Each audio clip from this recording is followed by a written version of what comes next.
Jangan lupa subscribe.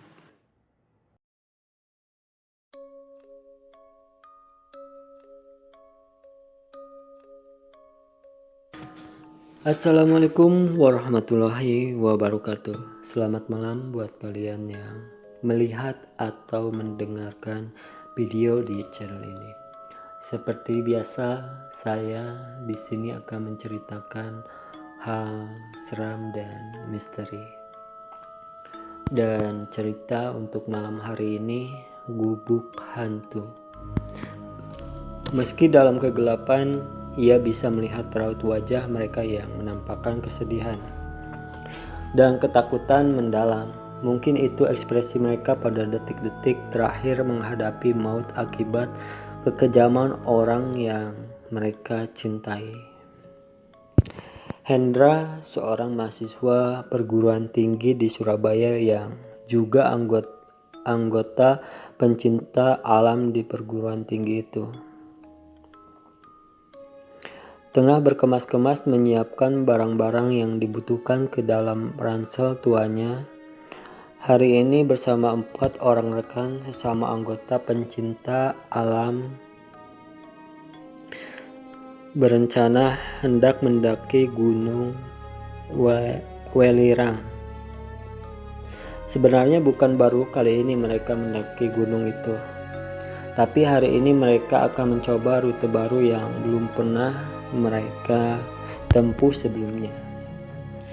Setelah berpamitan kepada ibunya, Hendra memacu motornya menuju kampus di timur Surabaya. Di sana telah menanti 4 sahabatnya, Dedi, Sigit,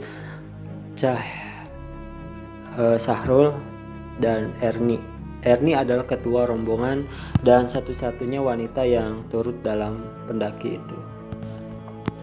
Dengan memperhitungkan waktu yang akan mereka jalani dan risikonya, mereka sengaja membawa perbekalan lebih dari biasanya. Dipimpin oleh Sahrul, mereka bersama berdoa terlebih dahulu. Kegiatan wajib yang harus dilakukan sebelum berangkat ke lokasi tujuan. Setelah segala sesuatu siap, mereka pun meninggalkan kampus dengan mengendarai 3 sepeda motor. Sepeda motor itu kemudian dititipkan di terminal dan mereka menumpang kendaraan umum menuju ke arah Malang dan berganti ke kendaraan umum lainnya yang mendekati dusun sebagai lokasi awal menuju rute pendakian. Singkat cerita, mereka pun memulai perjalanan dengan jalan kaki saat matahari tepat berada di atas ubun-ubun. Beberapa rumah penduduk dan hamparan pematang sawah telah mereka lalui. Pohon-pohon dan semak-semak belukar mulai menghiasi kiri kanan jalan setapak. Sesekali mereka berpapasan dan menyapa penduduk desa yang memikul beberapa ikat kayu di pundaknya. Makin ke atas, jalan setapak itu makin terjal. Udaranya pun makin terasa sejuk. Hal ini membuat Hendra dan kawan-kawan makin bersemangat. Kicauan burung dan gesakan dedaunan yang dihembus angin menjadi kidung pengiring langkah mereka. Namun cuaca yang semula cerah di situ mendadak berubah mendung. Disusul kemudian dengan jatuhnya rintik-rintik air yang mulai jarang menjadi makin deras. Hendra dan kawan-kawannya bergegas menuju ke bawah pohon yang cukup rindang. Serentak mereka menurunkan ransel di punggung mereka masing-masing dan mengeluarkan jas hujannya untuk kemudian dikenakan. Setelah itu mereka melanjutkan perjalanan menembus guyuran hujan dan sesekali dentuman guruh di langit yang gelap.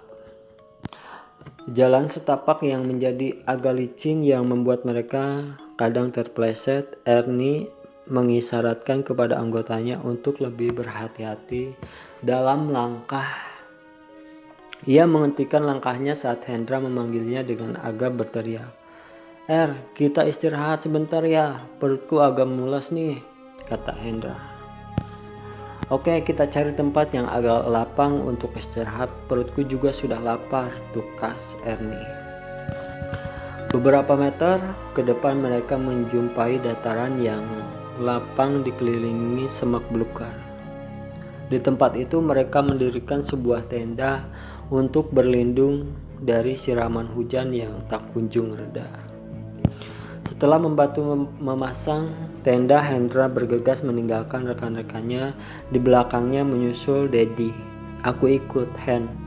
Aku juga mau buang air kecil, kata Daddy. Mereka berdua mencari tempat yang sesuai dengan yang mereka inginkan. Hen, kamu agak jauh sana, biar baunya enggak menyebar kemana-mana, kata Daddy dengan nada bercanda. Hendra tak menjawab, ia pun tak ingin privasi buang hajatnya terganggu oleh lain. Setengah berlari ia masuk ke hutan yang lebih dalam. Belum jauh ia melangkah, matanya melihat atap sebuah bangunan di balik kerimbunan pohon. Sejenak ia merasa heran. Di hutan begini ada juga rumah, pikirnya. Tapi ia segera menepis keheranannya karena desakan di dalam perutnya makin kuat. Lumayan ada tempat yang nyaman untuk buang hajat daripada di tempat sembarangan, katanya dalam hati. Assalamualaikum, ucap Hendra begitu tiba di depan pintu rumah yang lebih tepat disebut gubuk itu. Kondisinya cukup memprihatinkan. Di beberapa bagian dinding dan atapnya terlihat bekas-bekas hangus. Karena tak ada yang menyahut, Hendra berjalan ke samping dan menemukan semacam bilik mandi bertapakan daun rumbia yang bersebelahan dengan gubuk itu. Tanpa pikir panjang, Hendra bergegas masuk. Begitu melihat ada kakus dan segentong air di sisi kakus, Hendra pun melepas hajatnya. Usai buang air besar, Hendra kembali ke depan gubuk dan berharap bertemu pemiliknya untuk sekedar mengucapkan terima kasih. Saat melintas di depan jendela samping gubuk, Hendra melihat sesosok manusia di dalamnya yang agak gelap. Hendra melongokkan wajahnya ke jendela dan samar-samar melihat seorang wanita tengah menggendong bocah perempuan berumur sekitar 2 tahun berdiri menatapnya. Maaf Bu, saya baru saja pinjam kakusnya. Tadi tidak ada orang, jadi saya nyelonong saja ke dalam, ujar Hendra dengan agak tersipu-sipu. Tapi wanita itu tak menjawab. Karena terburu-buru, Hendra segera berlalu dari situ setelah mengucapkan terima kasih dan permintaan maaf sekali lagi. Hujan sudah mulai berkurang, tapi jalan yang dilalui masih licin. Sesampainya di tenda tempat rekan-rekannya berkumpul, ada seorang laki-laki setengah baya tengah bercakap-cakap dengan Ernie dan Sigit di luar tenda. Dari seragam yang dikenakan di balik mantel hujannya, Hendra tahu kalau laki-laki itu adalah petugas penjaga hutan. Seperti yang biasa ia temui saat melakukan pendakian. Sudah lega, Hen? Tanya Sigit. Hendra tersenyum sembari menjawab plong. Untung ada kakus di sana. Kakus? Mana ada kakus di tengah hutan begini? Oh iya Pak, ini Hendra, anggota tim saya. Hen, kenalin. Ini Pak Toib, pengawas hutan ini, kata Ernie sambil memperkenalkan Hendra kepada petugas itu. Maksudku ada rumah di sana dan aku numpang di kakusnya, ujar Hendra. Maksudnya Hendra rumah gubuk di dalam hutan itu, sela Pak Toib. Iya Pak, tadi saya kira kosong, tapi setelah selesai buang air saya baru bertemu dengan penghuninya. Penghuninya? Tanya Pak Toib dengan dahi mengkerut. Memangnya? Nah, Hendra bertemu siapa di sana? Seorang wanita dan anaknya. Benarkah? Sekali lagi petugas itu bertanya, seakan tidak percaya dengan jawaban Hendra. Betul Pak, kenapa Bapak kenal dengan mereka? Hendra menatap Pak Toib dengan wajah penasaran. Pak Toib terdiam sesaat. Hendra berpandangan dengan Ernie. Petugas bermantel kuning itu memalingkan wajahnya ke arah hutan di mana gubuk itu berada.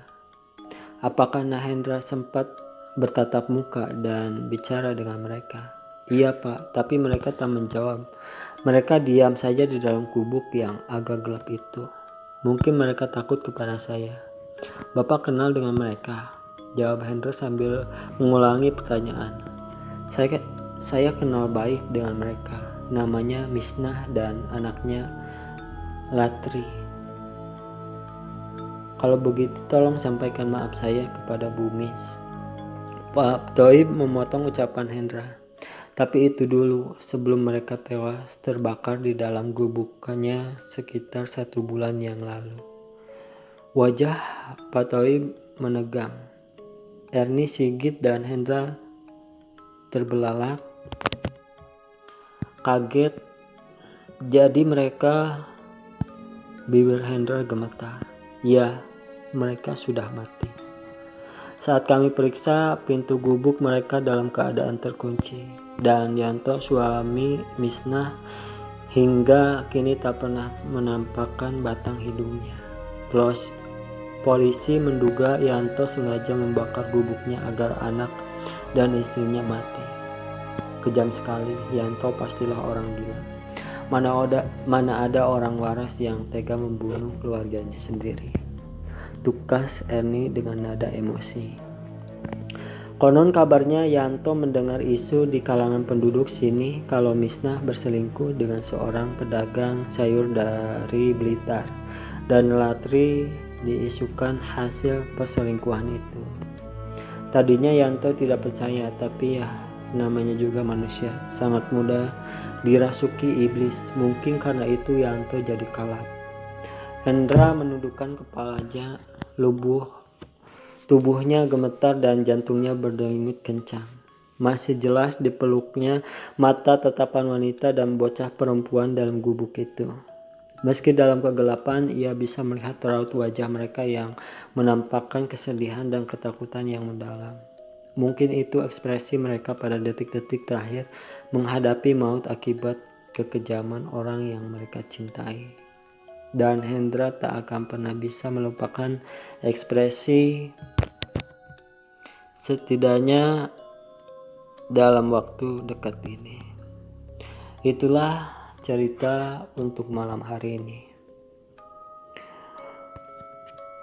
Tinggalkan like, comment, share, dan subscribe bila kalian suka cerita di channel ini. Dan jangan lupa juga nyalain loncengnya biar nggak ketinggalan jika ada video-video baru di channel ini. Terima kasih. Assalamualaikum warahmatullahi wabarakatuh.